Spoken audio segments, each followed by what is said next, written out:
Hola a todos, bienvenidos a un nuevo episodio de Out, más allá del asfalto, el podcast del Calden.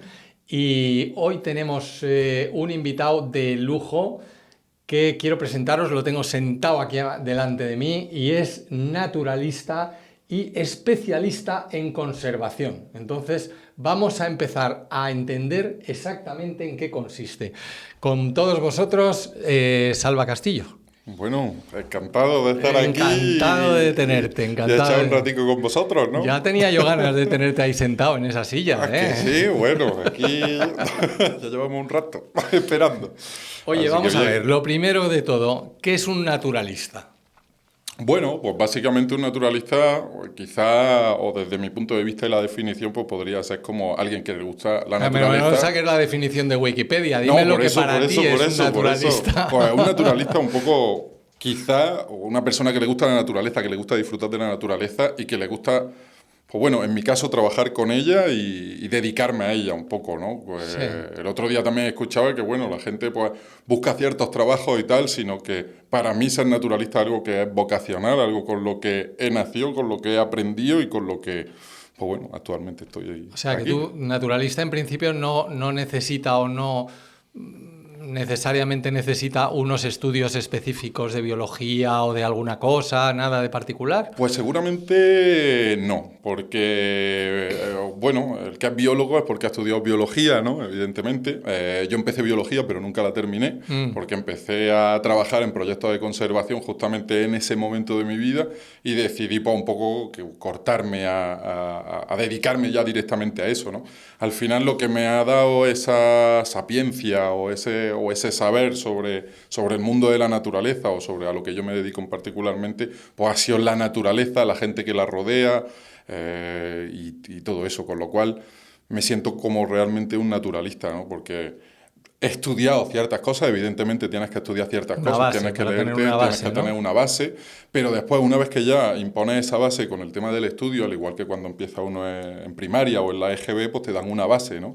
Al final, cuando estudias las matemáticas, al final terminas cogiendo la calculadora o haciéndolo con el móvil y al final dices, bueno, esto estaba ahí, yo lo estudié, pero ahora, hoy día, pues lo único que hago es teclear para sacar un resultado, ¿no? Y un poco viene siendo de la misma índole o en esa naturaleza en la que yo me muevo, ¿no? O sea, he sentado una base para después seguir aprendiendo en el monte, en el campo, de la gente y seguir sumando ese saber y exportarlo a los demás y al mismo campo, claro. Oye, pero yo cuando te he presentado he mencionado dos títulos, naturalista, pero luego también especialista en conservación. Bueno, Entonces, eso a mí así suena como súper importante. bueno, y a mí me abruma, ¿eh? O sea, no sé si llamar especialista, sí que es verdad que estoy muy especializado en ciertas cosas en los que otros no lo están. Sé más que algunos y menos que la mayoría, ¿no? Pero sí que es verdad que, bueno, que en la línea en la que me he movido de conservación y sobre todo en la línea de especies salvajes, pues bueno, me he dedicado mucho, muy mucho a trabajar con grandes rapaces, un poco a ese ha sido mi gran reto y en el que sigo funcionando en las diferentes fases que conlleva esto, no solamente en el estudio de la fauna, en comprender tal, sino ya buscarle un punto incluso más introspectivo a la hora de trabajar de cómo influye las fases lunares sobre los individuos, sobre el comportamiento, los diferentes cantos, no solamente al observar un animal, sino el canto que realiza ese animal, cómo interpretarlo para saber Joder. qué otro animal se está acercando o está volando por encima de nosotros.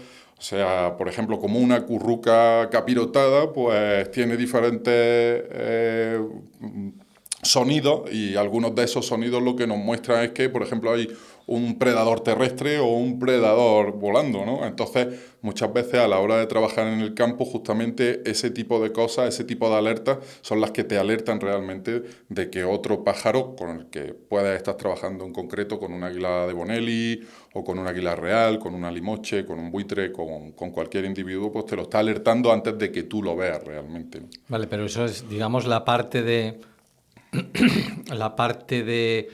comportamiento que tienen los animales salvajes, pero tu especialidad o lo que te gusta hacer, digamos, de alguna manera, es la conservación. O sea, Claro. de alguna manera es una protección de la especie o... Sí, realmente en la conservación de la naturaleza a lo que nos dedicamos es a intentar conservar todo el entorno que lo engloba, ¿no? Entonces, pues bueno, pues desde reintroducciones de grandes rapaces mediante técnicas de hacking o otras técnicas, hasta preparación o preparativos de diferentes ecosistemas, trabajar para las fincas para intentar mejorar la productividad o la calidad de los individuos que tienen en la zona, del mismo ecosistema, del agua, de la alimentación, de los mismos vegetales que tienen en la misma finca, pues todo al final es un conjunto, ¿no?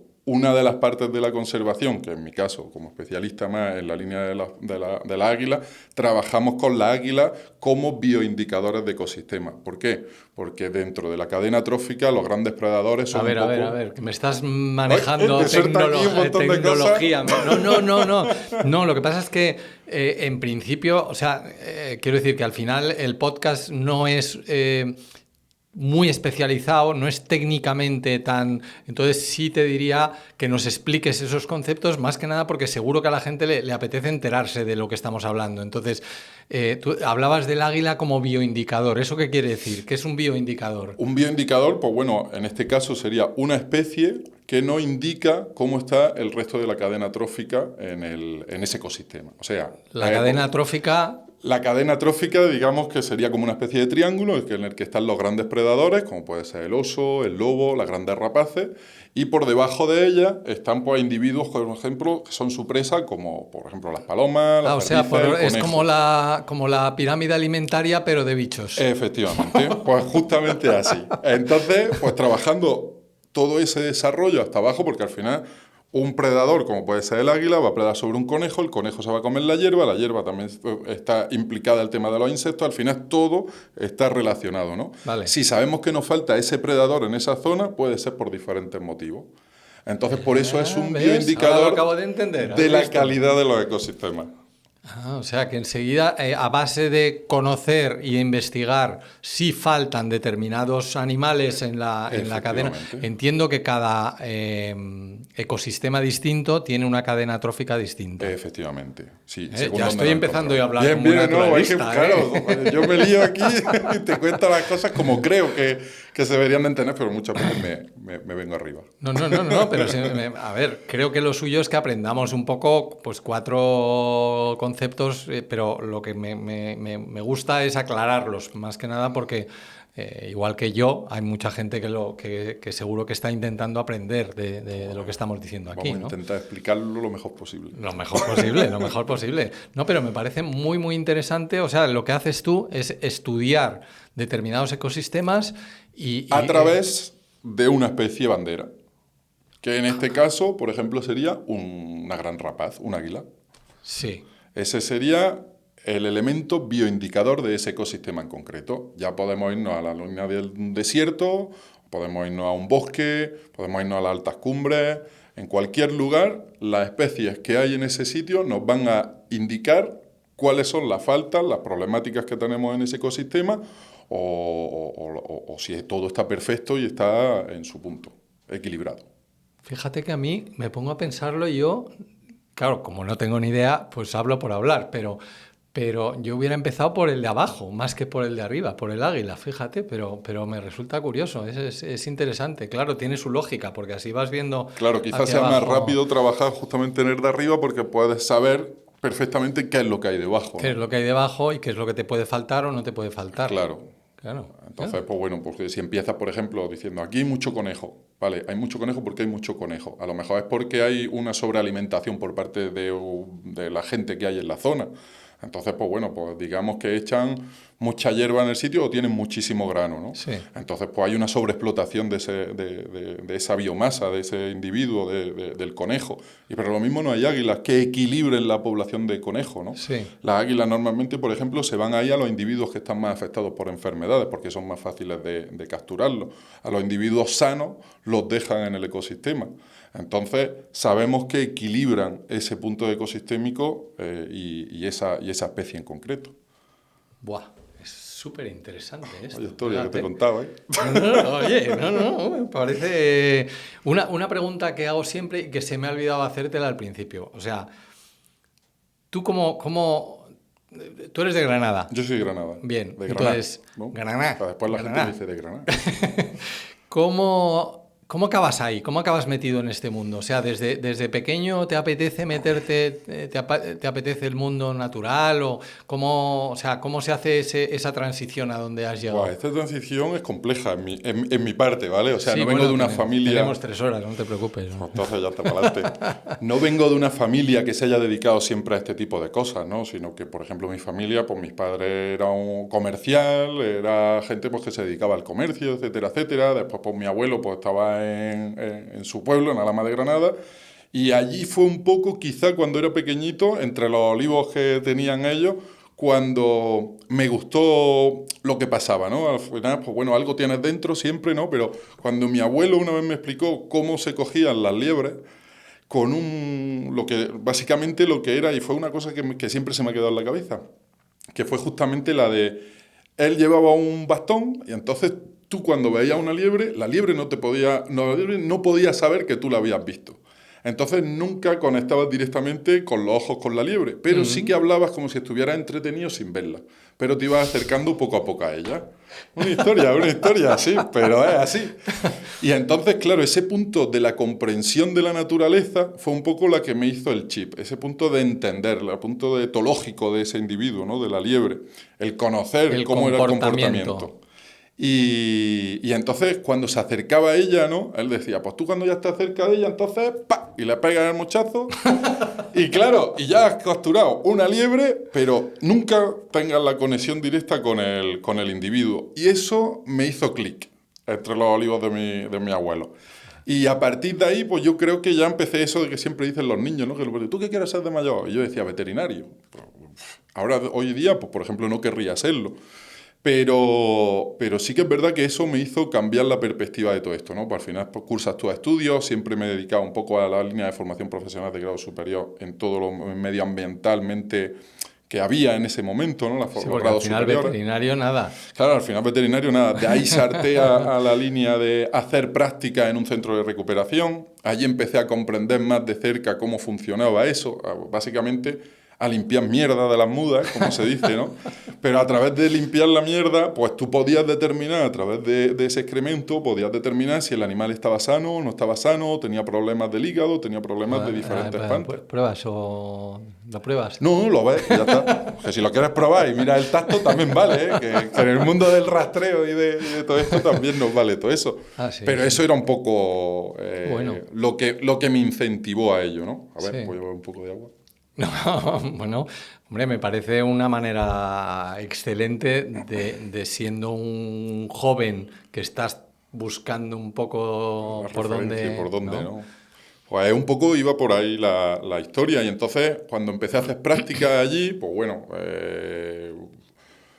aquello pues, fue cogiendo un poquito más de forma, veían que también tenía mano con los animales, porque ya no solamente haberlos estudiado, a ver, conocer qué es lo que hacen o qué animal es, sino, por ejemplo, saber cuándo un animal está bien o está mal, pues por las heces, por los excrementos, como digo, o por el color de la pluma, o por los filos de la pluma, que están más deteriorados, menos deteriorados, por los clavos de las patas. O sea, hay muchos elementos que te indican la salud de un animal. Al igual que un médico te puede mirar y puede decir, mira, el color que tiene en los ojos tiene un amarillo que no me gusta un pelo. Y a lo mejor puede ser directamente temas de problemas de hígado, ¿no? Pues algo muy parecido, pero en la fauna salvaje. Y de ahí, pues bueno, seguí estudiando, me metí en ciencias ambientales, empecé ciencias ambientales, de ahí eché como un año, de ahí pasé a biología y me ofrecieron un puesto de trabajo, que era mi primer trabajo así como más seriete, y me dijeron que si quería criar aguiluchos cenizos y que si quería soltarlo a la naturaleza para hacer una reintroducción. Toda la gran problemática que hay con el aguilucho cenizo, que cosechan los cereales, el aguilucho anida dentro del cereal, entonces cuando pasan las máquinas cosechadoras, pues al final se los cargan. Pues eso se retira y se llevaban a un centro, ¿vale?, donde los sacábamos a mano, dándoles de comer, etcétera, etcétera, y después los reintroducíamos en la naturaleza mediante la técnica de hacking. ¿Eso en qué consiste? ¿Quién era Hacking? Hacking. Bueno, da igual, Hacking, me da igual quién era, a no ser que le pueda traer aquí para entrevistarle también. Pues no tengo yo el teléfono, ¿eh? No tengo yo el teléfono, pero... No, pero la técnica de Hacking básicamente es una técnica ancestral de cetrería en la que lo que se hace es reintroducir los animales antes de su periodo de impronta. Ahí llevo otra. El periodo de impronta es el momento en el que el animal, por igual que los patitos cuando nacen y salen justamente del huevo y van detrás de la madre, Sí. reconocen a la madre como su progenitor y con lo cual van a full con ella, ¿no? Sí. Pues de la misma manera, en cada animal se da un periodo. Entonces, en este caso, en los aguiluchos cenizos se da a los 19 días de vida. Y justo a los 19 días de vida ya comen solos y tú puedes traslocarlos a una pequeña jaula donde al estar con un conjunto, con sus congéneres, etcétera, pues ellos ya van creciendo, pero saben que son aguiluchos. Si yo lo criara a mano hasta que es grande, esos individuos creerían que yo soy su padre y por lo tanto ellos creen que son humanos. Entonces ese es el periodo de impronta. Qué fuerte. Entonces, cuando esos individuos ya los metes en la jaula, les vas dando de comer, ellos no te pueden relacionar porque lo que justamente no quiere es que se acerquen a los humanos cuando sean grandes y les pidan comida, etcétera, etcétera, porque al final corren un peligro y no se reconocen como especie, ¿no? Y entonces pues se van liberando solo ellos dentro de la naturaleza. Tú sigues dándoles de comer sin que ellos te vean, etcétera, etcétera, hasta que ya se independizan. Y entonces... ¿qué hacemos con la técnica de Hacking? Que al ser seres filopátricos, otra historia, los seres filopátricos... un montón de palabras en el mundo de la naturaleza, macho. Son la base, es que si no... A ver, son seres filopátricos. Filopátricos. Eso significa que donde nacen y donde se desarrollan durante sus primeros días, sus primeros meses de vida... Es donde se van a quedar. Es donde se van a quedar, pero... cuando ya se independizan, lo que hacen es que vagan por diferentes territorios, se mueven por ahí, etcétera, buscan etcétera. otro chalet. Eso es. Otra Pero zona. cuando se vuelven adultos, vuelven a la zona donde ellos han nacido. Ah, mira, como los humanos. Con lo cual repoblan ese lugar y con lo cual pues dice, en este lugar no tenía ningún individuo Sí. y por lo tanto, mediante esta técnica voy a hacer que cuando estos individuos se vuelvan adultos, vuelvan a la misma zona y empiecen a criar en ese lugar. Y no hay problemas bueno, en este caso con esta especie no hay problemas de zonas, ¿sabes? De esto que un animal, un macho... Un animal... un adulto que lo tiene ya como esté en ese protegido, territorio. esta es mi parcela, Se este es va mi a zonas territorio aledañas. y no sé qué, eso seguro que tenéis otro nombre para eso, ¿a que sí? Bueno, un individuo territorial. No sé. Bueno, eso es muy fácil. Eso es más fácil, ¿eh? Eso es más fácil. Pero realmente lo que hacen es que si hay un individuo territorial en ese lugar, pues se buscan algo alrededor. Ah, vale. Pero se tienen que dar pues ciertas características para que ese individuo esté ahí. Cuando hay un individuo territorial, eso significa que realmente hay una buena zona para vivir, ¿no? Pero entonces cuando los vais soltando, lo que hacéis es los vais soltando, pero no todos en el mismo sitio, sino van un poco de... Cuando tú los sueltas en una zona donde no hay ninguno. Exacto. Pero realmente cuando tú coges y ya se asienta una pareja reproductora en ese territorio, Sí. puedes seguir, esos individuos, tú eso lo haces durante varios años. Esos individuos que ya se ha asentado la pareja reproductora, pero alrededor también se pueden asentar otras parejas. Tienen un territorio acotado, digamos, y entonces pues otros individuos se pueden... Cuando ya se ha colmatado esa zona, digamos, pues entonces tú traslocas esta técnica a otro lugar y entonces vuelves a comenzar con ello. Pero vas creando poblaciones. Pequeños núcleos, en los que después se convierten en grandes núcleos o según la especie, se va barajando de diferentes maneras. O sea, que tú estás ahí tranquilamente y de repente te cogen y te dicen, vente para acá que vamos a repoblar. Algo así. Me parece espectacular. O sea, tú como un amante, joven amante de la naturaleza, me parece un proyectazo, ¿no? O sea, ese fue mi proyecto clave en hoy día, porque crié 152 aguiluchos cenizos a mano. Desde los aguiluchos cenizos te puedo decir, y ahora que ya ha pasado mucho tiempo en la consejería no me puede decir nada, pues me daban los huevos de haberlos sacado cuando iba a pasar la cosecha, me daban los huevos cuando le quedaban 2-3 días de vida, me los metía debajo de la almohada, porque yo dormía allí con los bichos y todo, porque eso es como los niños chicos, cada 3 horas tienen que comer. Entonces yo me los metía un huevo debajo de la almohada para dormir, para tenerlos todavía calentitos. Era por la temporada a lo mejor como mayo, junio, algo así. Y los tenía todavía calentitos, pero claro, ya no podía meterlo en la incubadora porque no había incubadora. Allí me cogieron, me soltaron y me dijeron, toma, aquí tienes pollitos y ratas para darles de comer. Tú búscate la vida.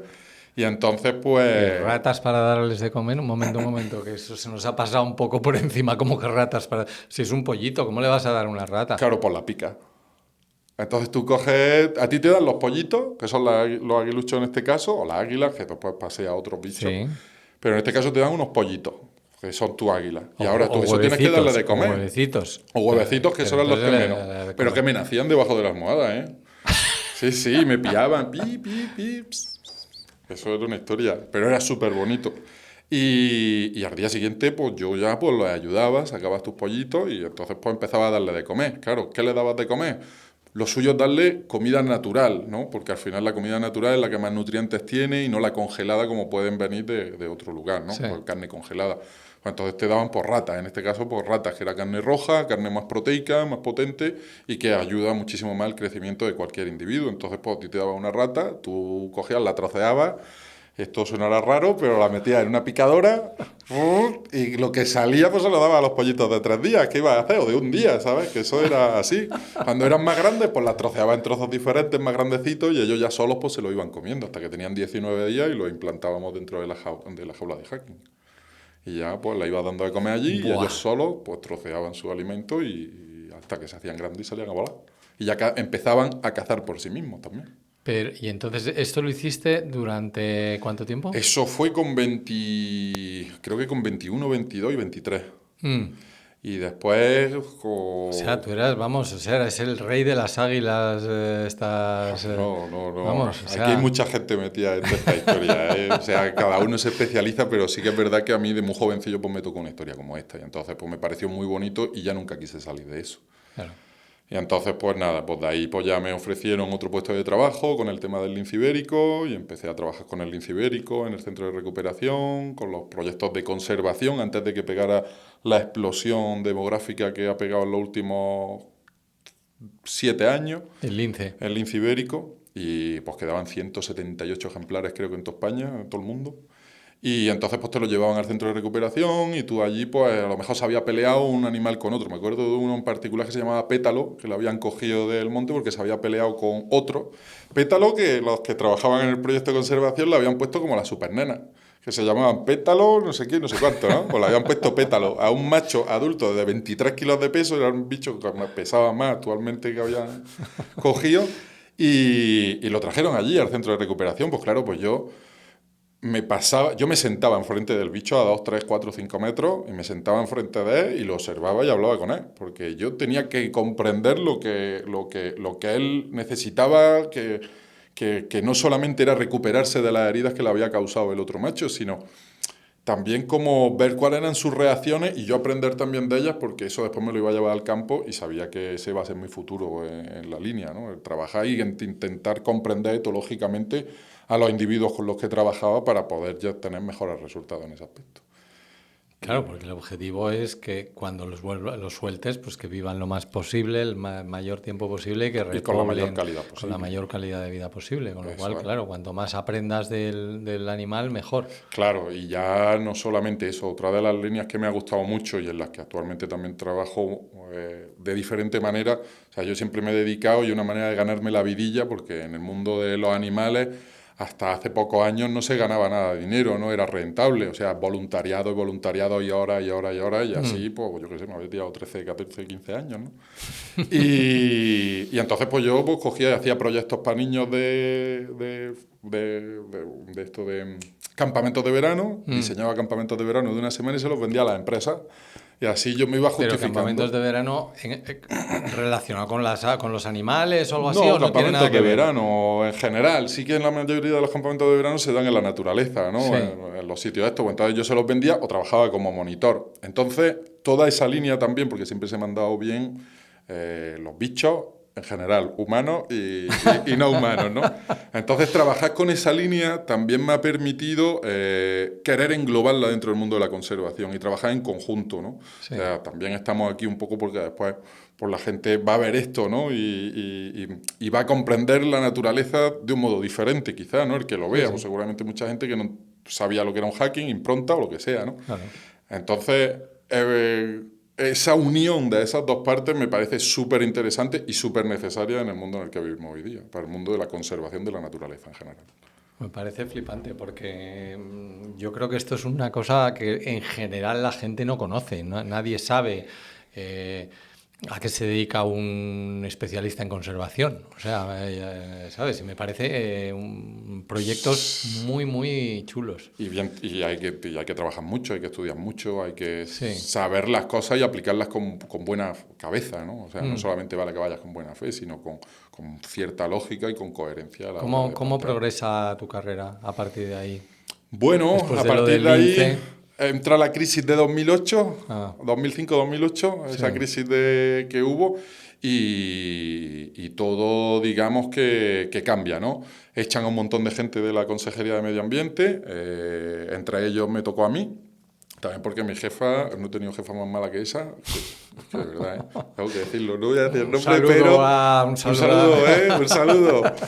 Pero claro, cuando te toca una jefa como esa, que solo te aprieta y te aprieta, sin lógica ninguna, incluso sin saber de los individuos con los que estabas trabajando, que eso era lo que me mataba más del todo, que yo no tenía ni idea, pero es que al explicar las cosas no me querían comprender y yo decía, no me lo puedo creer, que no me estás entendiendo, ¿no? Y trabajemos para sacar a este individuo adelante, o la especie, ¿no? Trabajemos en conservación y entonces pues me echaron de la consejería, nos echaron a todo el grupo porque, bueno, pues no había dinero para ello. Y entonces me reinvento y empiezo a montar pues como una especie de distribuidora de ropa deportiva con marcas conocidas que hay ahora actualmente en el mercado, pues para temas de equipos de fútbol, equipos de atletismo. Después ya me especialicé un poco más con la línea del ciclismo.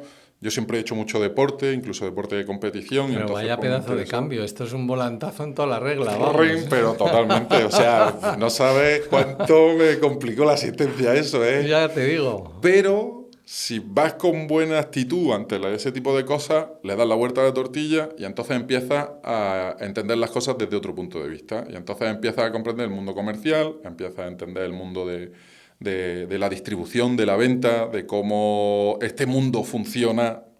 Actualmente funciona mucho en esa línea, ¿no? Y entonces decides plantear la conservación no solamente desde las ayudas públicas o de las entidades públicas de donde viene la mayoría del dinero, venía la mayoría del dinero, sino que quieres darle otro punto y trabajarla desde lo privado. Desde la gente que realmente tú necesitas algo, yo te lo puedo ofrecer, pues vamos a tener un intercambio, ¿no? Entonces, pues empiezo a darle una vuelta a la tortilla, siempre vendiendo la ropa, pero ir cambiando los formatos, hasta que cambio de nombres de empresa, decido vender la empresa que tenía de ropa deportiva, se la vendo a unos chavales para que se la queden y yo ya empiezo a ¿cómo se dice? Importar material de Estados Unidos de conservación, porque Estados Unidos siempre solía estar a la cabeza de la línea de material tecnológico en el mundo de la naturaleza, y empiezo a traerme las cosas de allí a las necesidades que teníamos aquí con las cámaras de fototrampeo.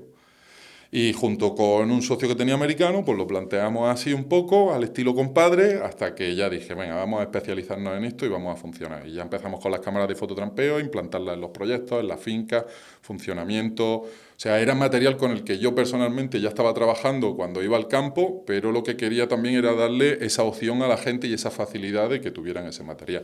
De ahí pasamos a montar una productora con drones. De hecho, yo creo que la primera imagen, porque quería implantar la tecnología de los drones en el mundo de la conservación, entonces compramos un dron, lo implantamos, montamos una productora y empezamos a grabar, y creo que las primeras imágenes que hay con dron del lince ibérico, de hecho las grabamos nosotros con dron, y de hecho se le vendió a la National Geographic con la línea de Joel Sartoré, con el fotógrafo este. Y sacaron un documental pues, con esas imágenes. Vimos que aquello podía funcionar y entonces pues empezamos a trabajar con las nuevas tecnologías aplicadas a la conservación. Actualmente, pues, por ejemplo, los térmicos. Pues son una nueva tecnología que hay que implantar también, pero que todavía la gente anda muy reticente, pero que creo que este año puede ser muy buen año para ese plan. las cámaras de fototrampeo al final sirven un poco para aprender de los animales y del comportamiento de esos animales, ¿no? Claro, o sea, tú para aprender del comportamiento. La etiología. Etología. Etología, casi. Bueno, Cachis. vale, pero ¿ves? Ya me voy acercando. No, pero Vale, o sí, sea sí. que sí, es un poco ese es el tema, ¿no? Porque es una manera, alguien que tenga una finca Claro, o que es la tenga... facilidad de no tener que estar... Antes lo que se hacía era, para aprender de ese individuo, lo que se hacía era justamente estar en el campo y echar horas para verlo. De esta manera tú ponías una cámara, todo un sistema totalmente autónomo pasivo, y entonces el individuo pasa por enfrente, se activa un sensor y entonces se captura una imagen, ya sea un vídeo o en foto. Tú después la analizas en tu casa, pero ese aparato está trabajando 24/7, haga frío, haga calor, y no tiene hambre nunca. Con lo cual, tú te lo llevas para casa, la tarjeta de memoria, y empiezas a trabajar con ello. Bueno, hay incluso algunos que tienen una tarjeta SIM y te mandan la foto al También, ¿no? también. O sea, que Ahora eso ya es como ya Claro, o sea, tope... yo en mi móvil puedo ver perfectamente, ya no solo eso, sino cámaras de seguridad, adaptadas a proyectos de conservación como estos.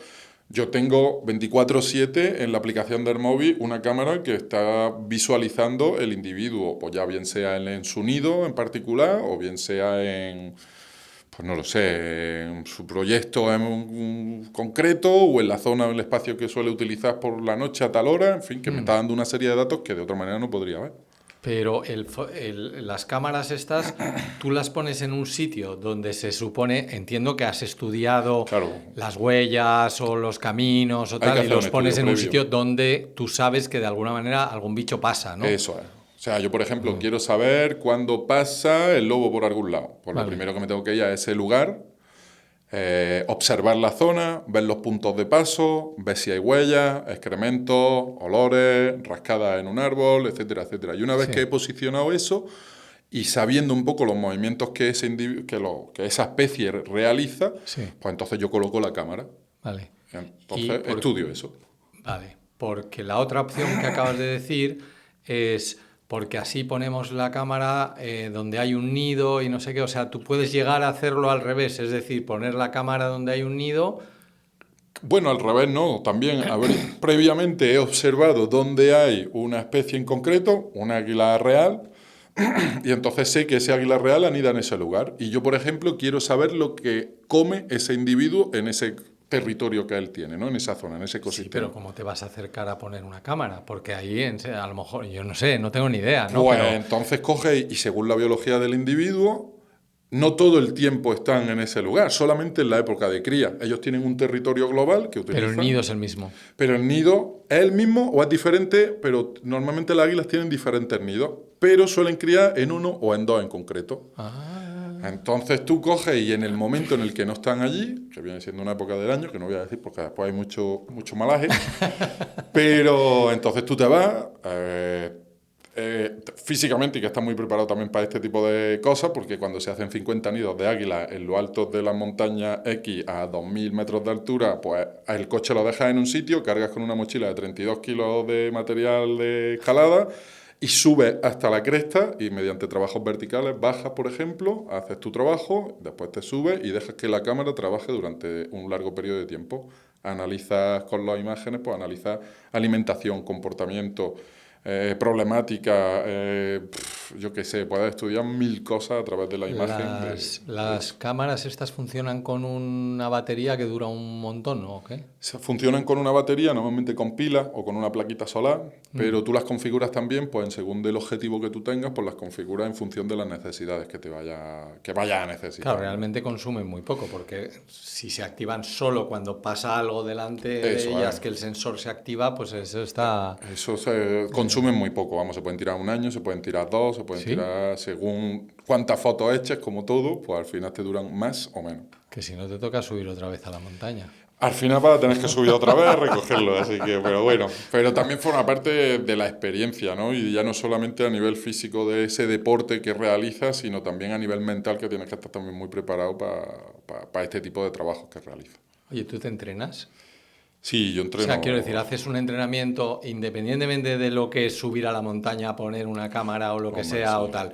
Tú haces luego tu entrenamiento, te vas a correr, yo qué sé, lo que tú Sí, decidas. yo principalmente, a mí me gusta mucho el aeróbico de toda la vida y Sí. principalmente voy a correr Y después, pues bueno, las caminatas por la montaña también ayudan, aunque vayas simplemente a pasear, pero bueno, te da un poquito de caña y subes alguna crestita.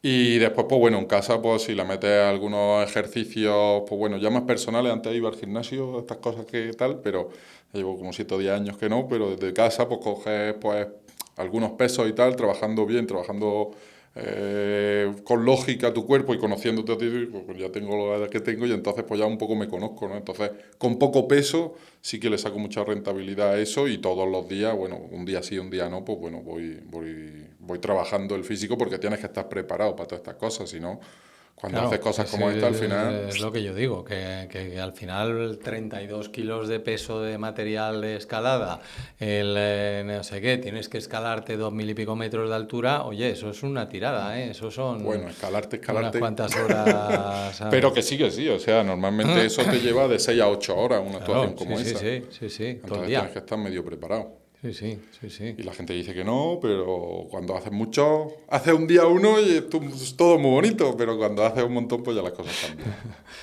Oye, entonces, yo no sé si es antes o más adelante, si vamos cronológicamente o no, pero hay un proyecto muy chulo que haces en el desierto, ¿verdad? Sí, Esto es, eso. es posterior, vamos bien de timing, Sí, de... bueno, entre medias, ¿no? Ahí se quedó eso entre medias. Como hemos pasado a la ropa deportiva un poco, pero que Sí, sí, con un grupo de amigos, pues bueno, cuando te planteas, vamos a hacer un viaje a Kenia o tal, pues te vas de viaje de fotografía, a ver bichos megafauna, etcétera, etcétera, ¿no? sí. Pero de pronto un grupo de amigos pues plantearon el tema de que se habían capturado, o sea, habían visto que en el desierto del Sáhara, guau, es que esto puede dar para mucho, ¿eh? El desierto del Sáhara, pues bueno, como sabéis, en el desierto del Sáhara hubo una guerra, en Marruecos, Sáhara Occidental, etcétera, etcétera, hubo una guerra y eso implicó que esa guerra pues eliminaran muchísimas de las grandes mamíferos que existían en el desierto. Hablas de con Mauritania. Auro con Mauritania, Sáhara Occidental, Por Argelia y Sahara, Marruecos. sí, vale, sí. Entonces, pues esto es la línea esa del Jebel Warzi, Sí, del Dra. sí. Pues bueno, pues ahí tienes pues una zona donde hubo mucha implantación militar. ¿Qué pasa con la implantación militar? Pues que se eliminaron muchas de las especies que anteriormente había, como por ejemplo el avestruz, como por El ejemplo avestruz, había avestruces, había ¿eh? avestruces, había elefantes, había jirafas, había leones, había guepardos, había lobo, En un entorno desértico, en elefantes, un sí. entorno desértico como ese, igual que en Namibia. Por ejemplo, en Namibia prácticamente casi toda Sí, Namibia es yo desierto conozco mucho Namibia, sí, es y de cierto. hecho hay elefantes. Sí, De hecho están los elefantes más grandes que hay, ¿no? Un sí. poco. Y entonces podríamos hacer una similitud en ese sentido. Entonces, en el desierto del Sáhara estaban todas esas especies, pero se fueron eliminando por el hombre, evidentemente, donde siempre pasa, ¿no? Y entonces, pues bueno, a partir de ahí, pues se vieron una serie de escritos de Valverde, en el que, pues bueno, explicaba que había estos individuos, estos y estos y estos, ¿no? Pues X años más tarde nosotros fuimos para allá e intentamos ver qué fauna seguía existiendo en esa zona, ¿no? Los grandes ungulados, como por ejemplo Loris cimitarra, diferentes gacelas, gacela de Cuvieri, gacela dorca, pues seguían estando allí, pero otros dos grandes, otros individuos ya no estaban allí, ¿no? Y entonces un grupo de amigos nos vinimos arriba, nos decidimos que ese era un buen momento para hacer nuestras vacaciones y lo que íbamos a pegar unas perchas de trabajar increíbles. Entonces íbamos para allá, alquilábamos unos coches, nos íbamos para allá pues como 2 coches con unas 6 8 personas, unos Land Rover, y nos íbamos para allá y entonces nos implantábamos en zonas como esas que he dicho, diferentes yebeles, jamadas, etcétera, etcétera, y colocábamos las cámaras de fototrampeo para intentar acumular la mayor información posible, ¿no? de la zona donde Qué estábamos fuerte. trabajando. Pero eso es una zona, o sea, en la zona en la que estuvisteis trabajando, es una zona de fronteras en donde hay, Sí. no, o sea, ni los militares marroquíes ni los militares de Mauritania son particularmente Mauritania y sobre amables. todo de la línea de Argelia. Y Argelia, exacto, no son particularmente amables, quiero, No, ¿no? no, no. Incluso a mí yo alguna vez, yo he bajado bastante a esa zona con coche y corriendo y en algunas zonas hay incluso campos de minas. Sí, sí. O sea, ¿qué te puedo contar de eso? Claro, pues de hecho cogimos una vez un camellero y te decía el camellero, no, por ahí no. Y decía, Camel Boom. Y claro, y tú te planteabas, Camel Boom, ¿esto qué historia es, no? Camel Boom, claro. Está clarísimo. Claro, está clarísimo. Entonces, justamente en ese triángulo en el que nos movíamos, pues intentábamos un poco ir siempre por las pistas. Por ejemplo, las pistas del París de acá, Sí, que se realizaban antes, pues por ejemplo cogíamos esas pistas que seguían señalizadas hoy día, claro. pues cogíamos esas pistas y las trabajábamos de esa manera. O hablando con las diferentes personas de la zona, pues nos iban diciendo, pues mira, por aquí, tal. Y entonces íbamos siguiendo. También es verdad que en ocasiones hemos sido bastante inconscientes y hemos hecho cosas que no deberíamos de hacer. Pero bueno, si no corres ciertos riesgos, no salen ciertas cosas, ¿no? Evidentemente. Como especies nuevas, poblaciones nuevas, que no se creían, especies que se creían extintas, etcétera, etcétera. Entonces, cuando vas a estos sitios te la juegas ese tipo de cosas, ¿no? Sí. De hecho, una vez me acuerdo en el Shot Tigris que colocamos una batería de cámaras de fototrampeo en la línea prácticamente de la frontera argelina y tal, y un pastor se dio cuenta de que estaban los dispositivos esos puestos y se creía que eran bombas. Entonces llamaron a la gendarmería, los militares, aquí se montó un pollo de la hostia. Vinieron la gendarmería, nos buscaron, nos encontraron como a los 5 días aproximadamente o así, de poner las cámaras allí, habíamos puesto como 20 y tantas cámaras, y entonces nos retuvieron en la gendarmería de aquí, de allí de la zona, nos retuvieron durante 3 días hasta que se aclararon realmente para qué servían esos dispositivos y por qué estábamos haciendo eso allí, ¿no? Porque después también nosotros pedíamos permisos, pero los permisos tardaban mucho. Pero nosotros teníamos que cumplir tiempos, por decirlo de alguna manera, si queríamos sacar resultados. Pues claro, allí yo me acuerdo que aquello era una historia, que yo 3 días allí en la gendarmería, parados, y hombre, no estábamos esposados ni tal, pero que sí nos tenían escoltados y no podíamos salir de la zona. De la gendarmería al hotel a dormir, del hotel por la mañana a la gendarmería, a revisar cámaras, explicarlas e ir a recogerlas con el personal por mitad de la montaña cuando venían los gendarmes con zapatos y sin calcetines a andar por allí, ¿sabes? Aquello era una chaladura con la arena, madre mía, aquello era un tema, aquello era un tema. Pero o sea, este viaje que me estás contando es el de Sahara Introspective. No, Ah, eso viene amigo. justamente después. Ah, amigo, vale. O sea, que entonces este es el que te puso un poco a tono Este y se quedó como en mitad. te quedó algo como pendiente o algo así, o cómo Sí, fue la a ver, a cosa. mí las emociones me molan. Yo siempre soy una persona que trabajo con vista un poco a futuro porque quiero correr los menores riesgos posibles, aunque Sí, corro más riesgos que muchos, y muchos dirían que estoy un poco loco, pero no desde mi punto de vista no me lo parece en absoluto. O sea, nunca, cuando yo veo que realmente puede estar la cosa en riesgo, paro, ¿no? Entonces, esto empezó en 2010, 2011, creamos una asociación, empezamos a funcionar así de esa manera, empezamos a hacer expediciones, pues como 1 o 2 expediciones al año. Al final, a día de hoy, creo que llevo como unas 34 expediciones totales. Y allí, pues nada, íbamos como tirados, dormíamos en el suelo, el que quería llevarse tienda de campaña, pues te llevaba tienda de campaña, pero bueno, yo llevaba mi saco y mi esterillo y con eso me apañaba allí en el desierto, ¿no? La arena, pues la apaña un eso poco está y listo. bien, eso está bien. Va. Y entonces, pues bueno, pues tú vas funcionando. Esto pasó como a mitad de todas las expediciones que estábamos andando, pero ya, pues bueno, empezamos. En las asociaciones siempre hay cambios, la gente mira las cosas desde otra perspectiva, quiere realizar otras cosas.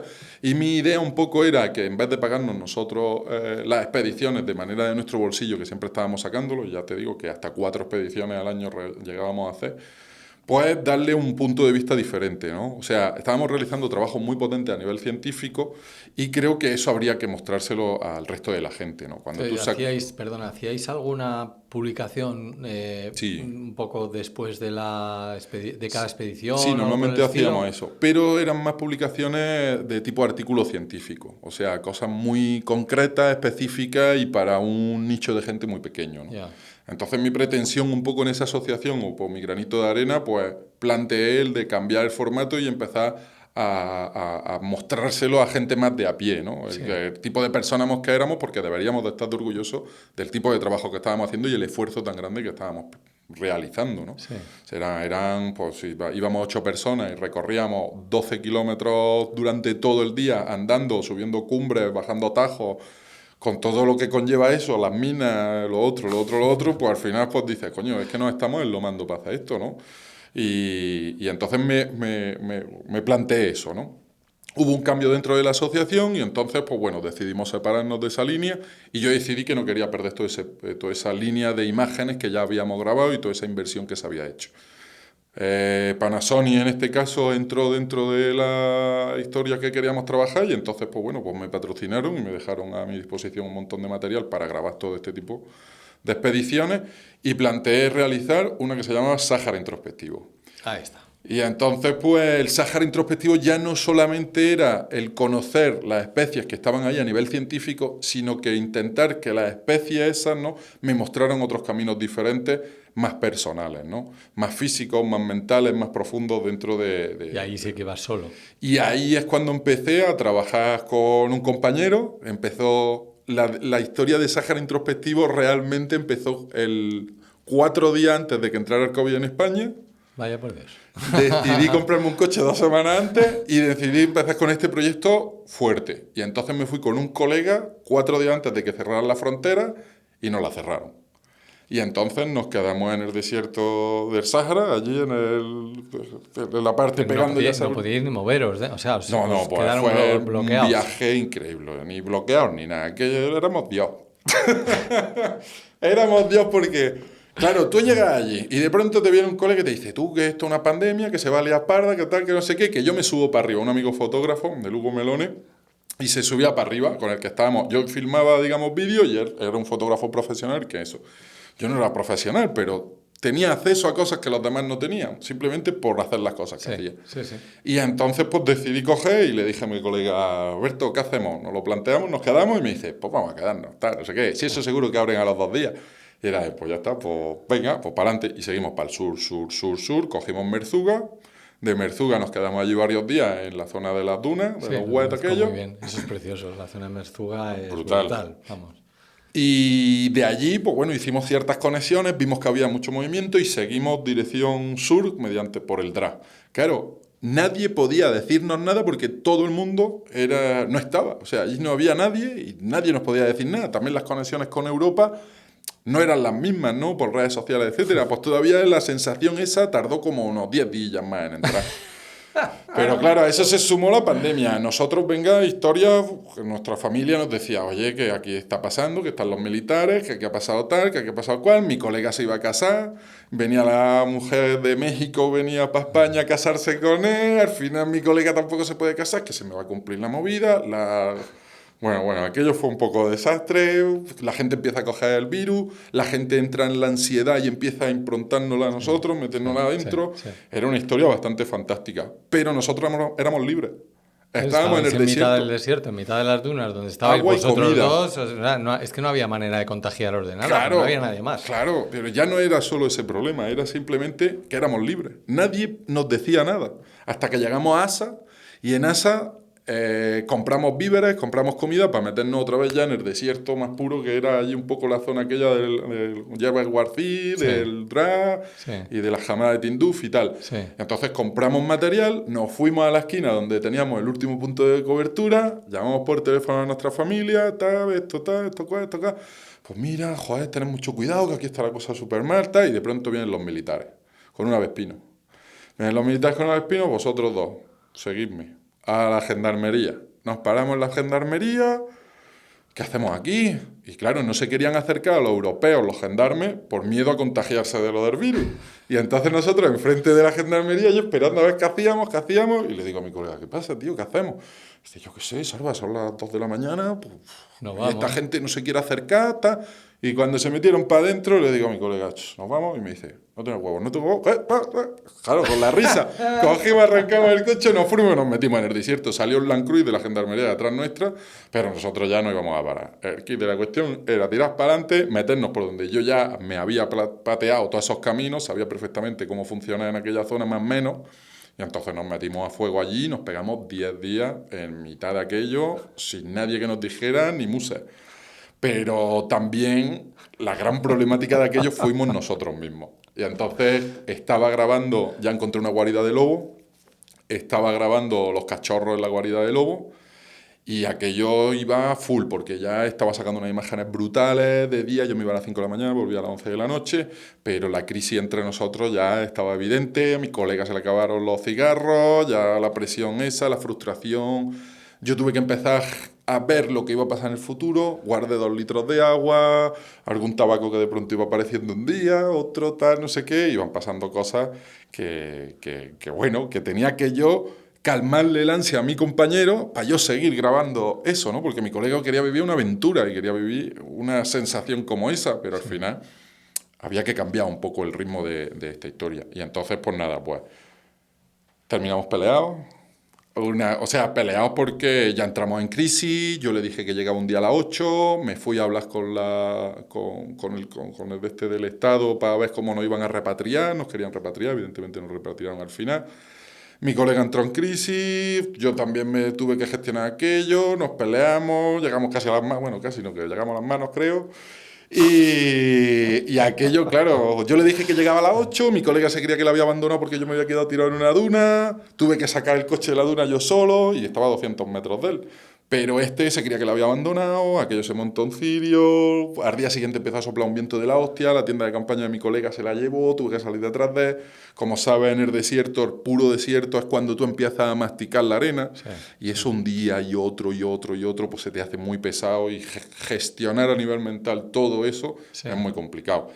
Y hasta que un día dijo, pensaría él en su cabeza, dijo, pues mira, si yo necesito fumar y necesito cambiar el ritmo. Y entonces cogió 1 kilo de espagueti y gastó 5 litros de agua. Y entonces nos quedamos sin agua. Pero como no lo sabía, yo llevaba 2 litros escondidos. Pero claro, en un sitio como ese te falla un coche, te falla tal, estás jodido. Pues ya nos replanteamos salir al día siguiente. Y entonces al día siguiente ya salimos dirección norte y nos fuimos a Asa, porque también nos recogían para repatriarnos, nos recogían desde Casablanca. Y ya fuimos a Asa, y compramos víveres, compramos agua, compramos etcétera, etcétera. Y la relación fue mucho más potente, o sea, actualmente mucho más potente la relación de amistad que tenemos entre él y yo, gracias a superar riesgos, aventuras como esta, Sí. o frustraciones, o problemas y tal, pues que antes, porque este tipo de sensaciones, a mí me flipan esto y es lo que me pone un poco, es eso, ¿no? Gestionar ese tipo de cosas tan mentales, tan problemáticas dentro, pero que tampoco son tanto realmente. Son realmente cosas súper Básicas del fáciles, día a día. básicas, Del día a día, sí. y, Sí, y sí. que no son un problema, pero que algo como el tabaco, por ejemplo, puede ser algo muy heavy y muy comprometedor para la amistad entre dos personas, ¿no? Al final, bueno, terminamos 10 días más arriba, intentamos grabar la Gacela de Cuvier, durante todos esos días no lo pudimos grabar, y sin embargo, cuando fuimos a una zona bastante antropizada en el norte, en Tafraud, pues justamente en Tafraud, en los bolos azules, como no había nadie por el COVID, todo el mundo estaba metido en los campings allá hacinados, nosotros éramos libres, seguíamos con nuestro coche por allí danzando y estábamos esperando que nos dijeran, oye, va a salir este avión, repatriación, el coche lo tenéis que dejar allí, que se quedó 9 meses en Marruecos. Sí, ¿eh? Y entonces nos quedamos allí y una de las mañanas que me levanté a las 5 de la mañana entre la bruma aparece la Gacela de Cuvier. Y digo, no me lo puedo creer, ¿verdad esto? Y entonces me tiré 7 días grabando las gacelas de Cuvieri en el desierto, en la parte de Tafaraout, pero por lo menos podía obtener esas imágenes que en el desierto puro, en las Hamadas, era prácticamente imposible poder grabarlas. Y cosa que yo me creía que no íbamos a grabar, al final la grabamos. Y eso fue una expedición brutal. Eso fue la expedición más brutal, bueno, una de las más brutales que yo he tenido como experiencia, ¿no? Y eso es Sáhara introspectivo. Joder, macho, yo me he quedado ya impresionado. No, en serio, la verdad es que como expedición me parece impresionante. Y O bonita. sea, y bonita. Y sobre todo que me imagino que habréis sacado unas conclusiones y un material de ahí, Sí, resultado de ese material, de esa expedición espectacular, sí, ¿no? sí. Vamos, de hecho, al año siguiente me planteé coger y hacer la última expedición de Sáhara introspectivo para rematar un poco los flecos que quedaban y lo que me planteé fue irme totalmente solo durante más de un mes. Al desierto, mi coche, mi comida, mi historia y a volar. Pero bueno, eso ya da el lo coche mejor ya para lo otra. tenías abajo. O sea, No, tuve que bajar, recuperarlo y subirme para arriba en 2 días. Eso como fue para también. dejarlo ahí, que en Marruecos no te dejan dejar el coche ahí. Que me compré No un lo puedes coche dejar. 2 semanas antes y me lo dejé en el desierto. es que cualquiera que se lo cuente, digo, me compro un coche para esto y me lo tengo que dejar allí 9 meses. Pero bueno, lo único que le había pasado al coche con todo el material de esto es que se quedó sin batería un poco. Ya está. Sin más. Bueno, macho, o sea, a ver, Salva, yo tengo aquí un guión que me había hecho para hacerte preguntas de cosas y es que no te he preguntado una mierda de lo que hay aquí. O sea, es No, que... para la próxima, yo qué sé. Que no, o sea, claro, entonces vas a tener que venir otro día porque es Ya que está. solo os voy a tener que hablar con los jefes aquí para que nos dejen hacer el podcast más largo, de 3 o 4 horas o algo así, como hacen algunos. Hay que dejarlo para lo siguiente. Bueno, la otra expedición solo fue muy chula. Y eso fue un poco buscando mis límites, los cuales sigo sin encontrar. Sí, esa yo creo que la vamos a dejar porque aquí hay mucho más que rascar. No, te lo digo en serio, tenía cosas que preguntarte y tal, pero es que no da tiempo. Pues yo Entonces, también tengo cosas que preguntarte a ti, pero al ¿a final... quién? ¿A mí? A ver, aquí lo importante es hablar de tu libro. Bueno. Bueno, pues muchas gracias por A ti, venir. hombre. Bueno, señores, espero que os haya gustado esta experiencia, esta hora con Salva Castillo. Y aquí os dejamos emplazados para el siguiente episodio en este podcast de Out, más allá del asfalto de El Calden. Venga, chao. Chao.